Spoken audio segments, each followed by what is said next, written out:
Il s'est tenu ce vendredi 10 juillet 2020 par vidéoconférence la 39e réunion du Conseil des ministres sous la présidence de son Excellence M. Félix-Antoine Tshisekedi Tshilombo, président de la République, chef de l'État. 5 points figuraient à l'ordre du jour, à savoir 1. Communication de son Excellence M. le Président de la République, chef de l'État. 2. Point d'information. 3. Approbation d'un relevé des décisions du Conseil des ministres. 4. Examen et adoption d'un dossier.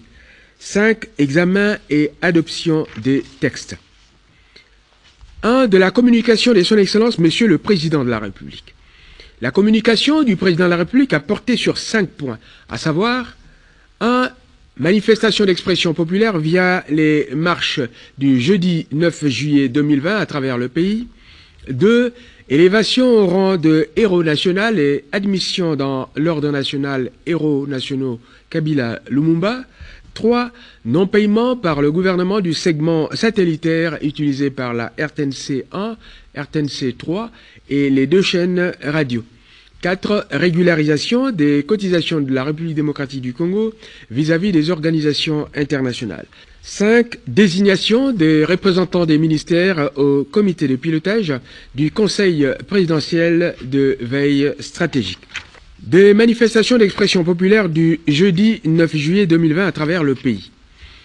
Il a été constaté le jeudi 9 juillet 2020 à travers le pays des manifestations ou événements d'expression populaire dénonçant notamment les irrégularités et les contradictions dans le processus devant conduire à la désignation des membres du bureau de la CENI, et ce, malgré l'interdiction de rassemblement de plus de 20 personnes pendant cette période d'état d'urgence. Le chef de l'État a indiqué que s'il peut comprendre ces réactions d'exacerbation du peuple face aux couacs et irrégularités constatées jusque-là dans le processus devant mener à la désignation du président du bureau de la CENI, en revanche, il condamne les actes qui ont entraîné la mort de personnes et la dégradation des biens publics et privés. Il exige que toute la lumière soit faite sur ces incidents et que les responsabilités soient établies et les coupables punis.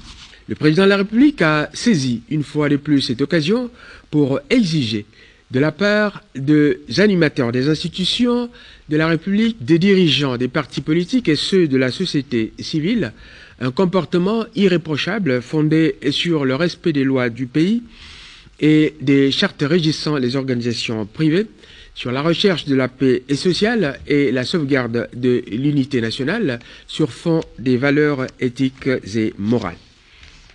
Point 2. Élévation au rang de héros national et admission dans l'ordre national héros nationaux Kabila Lumumba.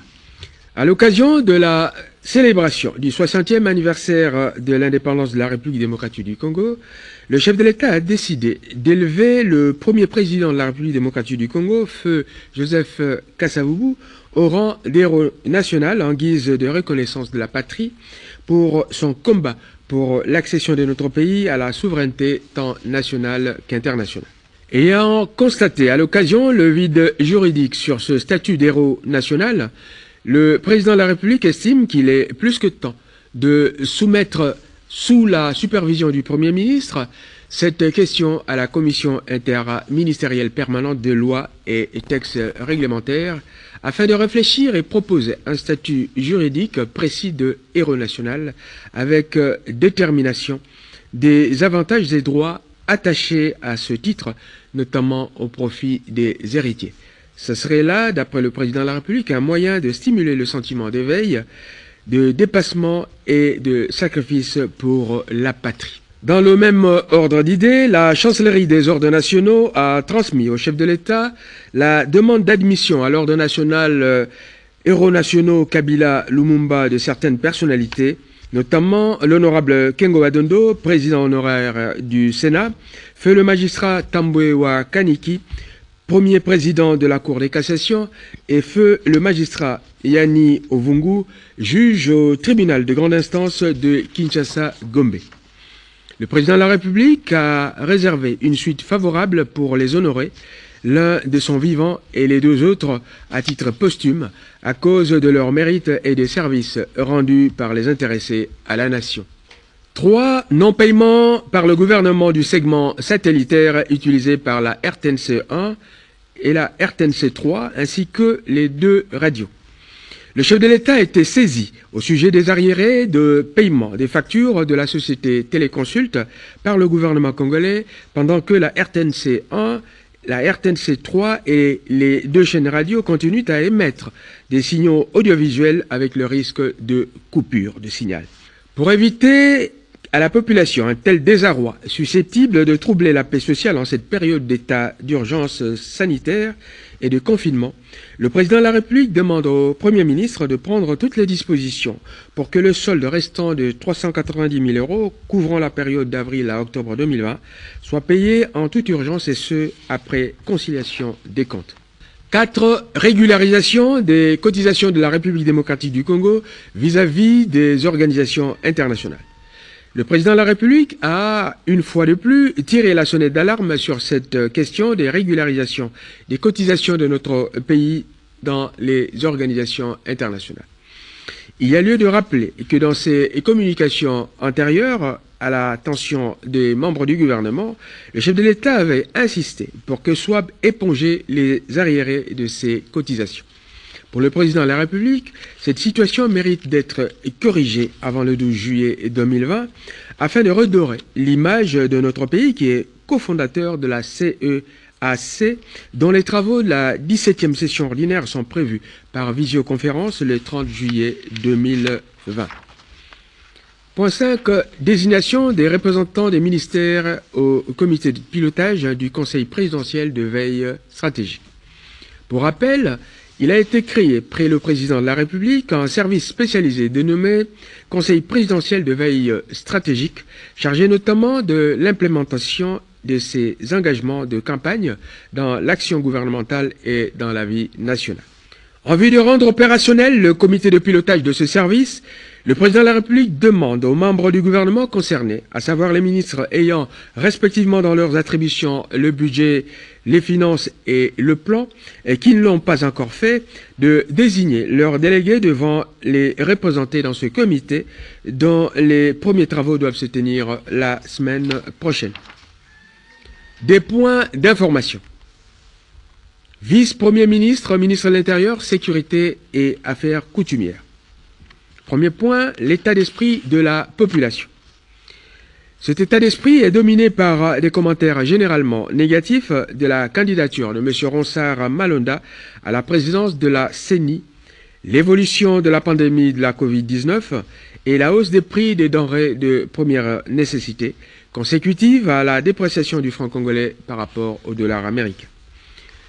Plusieurs manifestations hostiles à la candidature de M. Malonda à la tête de la CENI ont été prévues dans presque tout le pays.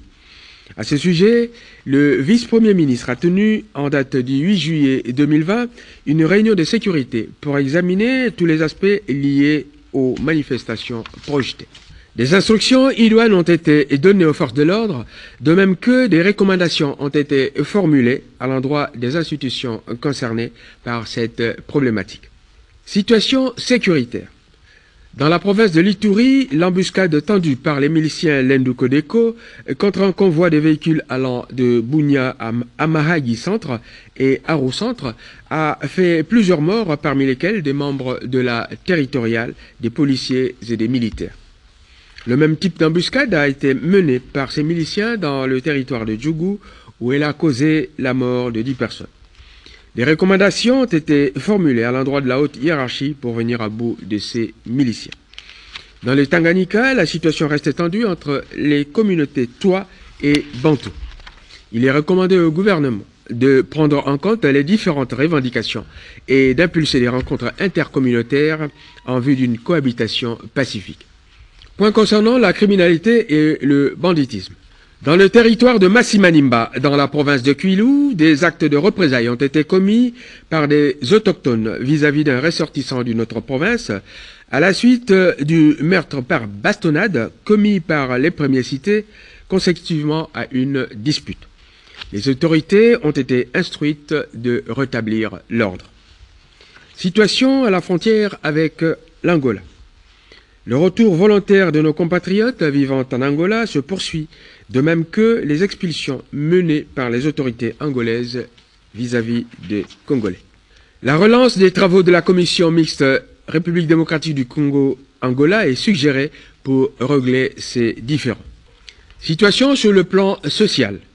S'agissant du déroulement de la riposte contre la pandémie à Covid-19, des remous s'observent dans le chef du personnel commis à cette tâche à la suite de retards de paiement de leurs primes. Il y a donc urgence au règlement de ce problème au risque d'affecter le déroulement de la riposte, en particulier à Kinshasa et à Kananga. Ministre de la Défense nationale et ancien combattant. Le ministre de la Défense nationale, complétant les propos du vice-premier ministre à l'Intérieur, a exposé sur ce qui suit.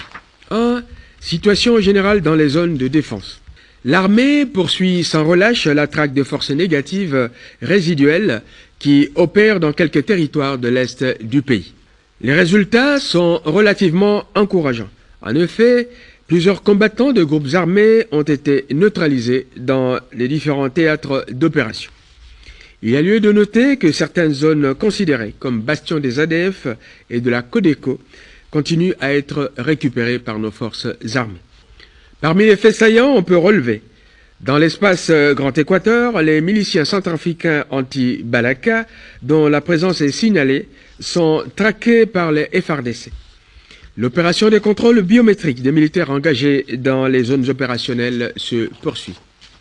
Il a été enregistré de nouvelles redditions chez les miliciens ADF dans le Grand Nord.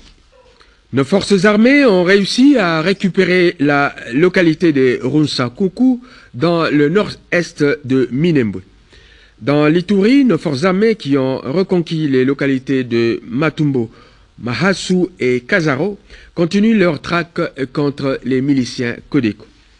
Par ailleurs, un accueil favorable de la population a été réservé à la délégation des anciens chefs miliciens venus sensibiliser les groupes armés actifs à déposer les armes et suivre le processus de paix. 3. Approbation d'un relevé des décisions du Conseil des ministres. Le relevé des décisions prises lors de la 38e réunion du Conseil des ministres a été approuvé. 4. Examen et adoption des dossiers. Premier dossier, celui présenté par le vice-premier ministre, ministre de l'Intérieur, Sécurité et Affaires coutumières. Un point sur les manifestations du 9 juillet 2020. Contexte de la manifestation. Bravant l'interdiction des marches décrétée par le vice-premier ministre, ministre de l'Intérieur, et la non-prise d'acte du gouvernement de la province-ville de Kinshasa, des manifestations contre la désignation de M. Ronsard Malonda au poste de candidat président de la CENI par l'Assemblée nationale ont eu lieu dans plusieurs provinces de la République démocratique du Congo à l'appel du parti UDPS et des mouvements citoyens. L'interdiction de ces marches était principalement motivée par la nécessité de respecter l'état d'urgence sanitaire. Les 11 provinces où il y a eu des marches sont Kinshasa, Haut-Katanga, Olomami, Kasai, Kasai oriental, Congo central, Kwilu, Lomami, Lualaba, Mongala et la Chopo. Les 4 provinces où il y a eu une tentative de marche aussitôt étouffée par la police sont Équateur, Mai-Ndombe, Nord Kivu et Tanganyika. Du bilan. Kinshasa, sur le plan humain, on a noté 2 morts parmi les manifestants. 20 policiers blessés, dont 2 grièvement. 12 blessés civils. Concernant les dégâts matériels, il a été constaté des actes de vandalisme sur des églises et sièges des partis politiques du FCC. Il a également été constaté la destruction du sous-siat de Kanda dans la commune de Kasavubu. 2 dans le Haut-Katanga, à Lubumbashi, Kasumbalesa et Kipushi. On a dénoté au plan humain 3 morts parmi les manifestants et 4 blessés et par balle. En ce qui concerne les observations, il est de noter que dans l'ensemble, la police s'est comportée avec beaucoup de professionnalisme. Et on notera également l'inviolabilité du siège du Parlement, objectif ultime des manifestants qui a été préservé. Après débats et délibérations, le Conseil des ministres a 1. condamner les actes de violence qui ont entraîné la mort des personnes et la dégradation des biens publics et privés. 2. Instruit les ministres ayant la justice et l'intérieur dans leurs attributions de tout mettre en œuvre pour mener les enquêtes et traduire les coupables et leurs éventuels commanditaires devant la justice pour qu'ils répondent de leurs actes. 3. Reconnu les droits de manifester prévus par la Constitution, à condition qu'ils s'exercent dans les conditions prévues par la loi. Réaffirmer la détermination du gouvernement à consolider la coalition en vue de réaliser les attentes de la population pour son bien-être. Recommander aux animateurs des institutions de concilier les principes de la légalité et de la légitimité, facteurs de paix et de l'unité nationale, nécessaires au développement du pays à travers la recherche d'un large consensus sur les sujets qui peuvent diviser. 6. Inviter les partenaires de la coalition à la concertation permanente sur les questions fondamentales d'intérêt national. Ministre de la Santé, complété par le coordonnateur du secrétariat technique de la riposte contre la Covid-19. Premier point, l'évolution de la situation de la pandémie de Covid-19. À ce sujet, le ministre de la Santé publique a exposé sur le point suivant. 1. Situation épidémiologique de la Covid-19 en République démocratique du Congo. 2. Situation épidémiologique de la maladie à virus Ebola à Mbandaka. S'agissant de la situation épidémiologique de la Covid-19 au 8 juillet 2020. 1. Les données suivantes peuvent être retenues. Le cumul des cas du 10 mars au 8 juillet 2020 est de 7 737. Le nombre de décès est de 183. Le nombre de personnes guéries est de plus en plus en augmentation. Il est de 256. Les provinces de Kinshasa, Congo central, Okatanga, Sud Kivu, Nord Kivu, Lualaba, Chopo, Ouele, Kwilu, Sud Ubangi, Équateur, Ituri, Olomami et Kwango ont été touchés. En ce qui concerne les points saillants, on notera le 5e jour de perturbation des activités de riposte à Kinshasa par le personnel commis à la riposte, et ce pour cause de non-paiement de leurs primes. On notera également l'avis de non-objection de la Direction générale du contrôle des marchés publics qui a été obtenu concernant le projet d'acquisition de 70 ambulances, 35 pick-up Hilux, 5000 mégaphones et des motos. On notera également l'avis de non-objection concernant l'acquisition des masques qui est en voie d'obtention. Point 2. Évolution de la situation de l'épidémie à virus Ebola au 1er juillet 2020 à Mbandaka. Le total de cas acceptés est de 46. Le nombre de décès est de 19. Le nombre de guéris est de 5. Après débats et délibérations, le Conseil des ministres a adopté ce dossier. Ministre des Finances. Le ministre des Finances a exposé sur la préparation de l'appui budgétaire de 200 millions de dollars américains de la part de la Banque mondiale. Dans le cadre des travaux relatifs à la préparation des actions préalables à mettre en œuvre pour l'obtention d'un appui budgétaire de 200 millions de dollars américains par la Banque mondiale, une matrice reprenant les dites actions a été élaborée et a fait l'objet de discussions au niveau des ministères du budget et des finances ainsi que de la Banque centrale du Congo en interaction avec les experts de la Banque mondiale. L'état des lieux dressé le 29 juin 2020 à ce sujet avec le directeur pays de la Banque mondiale indique que 4 actions préalables sur les 10 prévues ont été réalisées, tandis que 6 autres devraient être préparées et finalisées. Les actions à mener, regroupées en 3 piliers, devraient viser les objectifs suivants. Atténuer l'impact sanitaire de la pandémie et assurer la sécurité alimentaire. Protéger les moyens de subsistance à travers l'amélioration de la résilience de la société et de l'économie. Garantir l'avenir en maintenant une gestion adéquate des finances publiques et en préparant la reprise. Ces 3 piliers et les 10 actions préalables à réaliser par le gouvernement seront soumis rapidement à l'examen et à l'approbation de la Banque mondiale aussitôt qu'ils seront terminés. Ce sont là les actions qui constituent des préalables pour accéder à cet appui budgétaire de 200 millions de dollars américains de la part de la Banque mondiale. Après débat et délibération, le Conseil des ministres a adopté le dossier présenté par le ministre des Finances concernant l'appui budgétaire de 200 millions de dollars de la part de la Banque mondiale. Ministre des Postes, Télécommunications et Nouvelles Technologies de l'Information et de la Communication. Le dossier du ministre de Petentique concernant le contrat de partenariat relatif au service du Centre de contrôle télécom conclu entre la République démocratique du Congo et la société Africa General Investment Limited, en sigle AGI, a été reporté à une prochaine réunion du Conseil des ministres. Ministre de l'Environnement et Développement durable. Il s'agit du rapport de mission d'échange effectué au Gabon dans le cadre de l'amélioration de la gouvernance forestière. Cette mission s'est déroulée du 16 au 21 décembre 2019.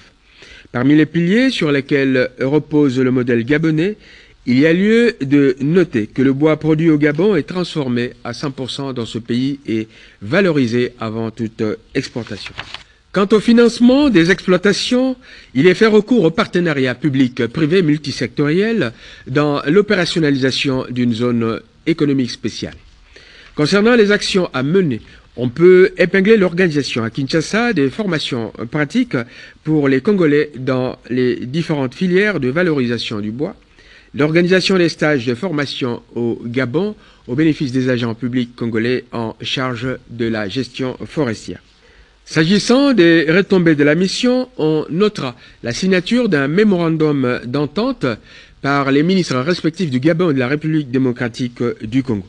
Ce texte est relatif à la coopération dans les domaines de l'environnement, de la conservation et de la gestion durable des écosystèmes forestiers, de l'industrialisation des filières bois et de lutte contre les changements climatiques. Par ailleurs, une commission mixte a été instituée pour le suivi du mémorandum d'entente. Pour terminer, le ministre demande au gouvernement de prendre acte de ce rapport de mission et d'autoriser la programmation et la mise en œuvre des actions envisagées. Après débats et délibérations, le rapport a été approuvé. Ministre de la Culture et des Arts. Ce dossier concerne la proposition d'achat de la résidence de l'artiste et musicien Papa Wemba. Il vous souviendra que lors de la 35e réunion du Conseil des ministres tenue le 12 juin 2020, Son Excellence, Monsieur le Président de la République, a annoncé l'intention du gouvernement d'acheter la résidence de l'artiste et musicien Papa Wemba, sise à ma campagne, pour en faire un musée et y créer un studio d'enregistrement. Dans son rapport sur les dossiers, le ministre de la Culture et Arts propose également d'autoriser le transfert du corps de Papa Wemba de la nécropole entre ciel et terre au mausolée prévu à la résidence concernée comme bien et expression culturelle. Un prix a été proposé. Après débats et délibérations, le Conseil des ministres a adopté la proposition d'achat de la résidence de l'artiste Papa Wemba et a mis en place une commission composée du vice-premier ministre, ministre des ITPR, du ministre d'État à l'urbanisme et habitat et du ministre de la Culture et Arts pour examiner les modalités d'acquisition. Examen et adoption des textes. Ce sont les textes présentés par le ministre des Finances. Le ministre des Finances a présenté au Conseil des ministres 3 projets de loi de rectification des accords de crédit et 4 projets d'ordonnance d'approbation des accords de dons et de financement et un projet de décret numéro 007/2002 du 2 février 2002 relatif au mode de paiement des dettes envers l'État. Du projet d'ordonnance portant approbation de l'accord de don numéro 6750-ZR conclu entre l'Association internationale de développement et la République démocratique du Congo au titre de 4e financement additionnel du projet de développement des systèmes de santé pour améliorer les résultats de santé maternelle et infantile. 2. Projet de loi de ratification de l'accord de crédit numéro 67/05-ZR conclu entre l'Association internationale de développement et la République démocratique du Congo au titre de 4e financement additionnel du projet de développement des systèmes de santé pour améliorer les résultats de santé maternelle et infantile. 3. Projet d'ordonnance portant approbation de l'accord de don numéro 6620-ZR conclu entre l'Association internationale de développement et la République démocratique du Congo au titre de projet d'urgence sur l'équité et le renforcement du système éducatif. 4. Projet de loi de ratification de l'accord de crédit numéro 6692-ZR conclu entre l'Association internationale de développement et la République démocratique du Congo au titre de projet d'urgence sur l'équité et le renforcement du système éducatif. 5. Projet d'ordonnance portant approbation de l'accord de don numéro D6420-ZR conclu entre l'Association internationale de développement et la République démocratique du Congo au titre de 2e financement additionnel du projet de stabilisation de l'Est pour la paix. 6. Projet de loi de ratification de l'accord de crédit numéro 6665 conclu entre l'Association internationale du développement et la République démocratique du Congo au titre de 2e financement additionnel du projet de stabilisation de l'Est pour la paix. 7. Projet d'ordonnance portant approbation de l'accord de financement GCL numéro 2021 total numéro 639 conclu en date du 4 mars 2020 entre la République démocratique du Congo et la Banque d'import-export de Chine au titre de projet de modernisation et d'informatisation du système de communication du ministère des Finances. Enfin 8. Projet de décret modifiant et complétant le décret numéro 007/2002 du 2 février 2002 relatif au mode de paiement des dettes envers l'État. Après débats et délibérations, le Conseil des ministres a adopté ces textes. Commencé à 13h52, la réunion du Conseil des ministres s'est terminée vers 22h. Je vous remercie.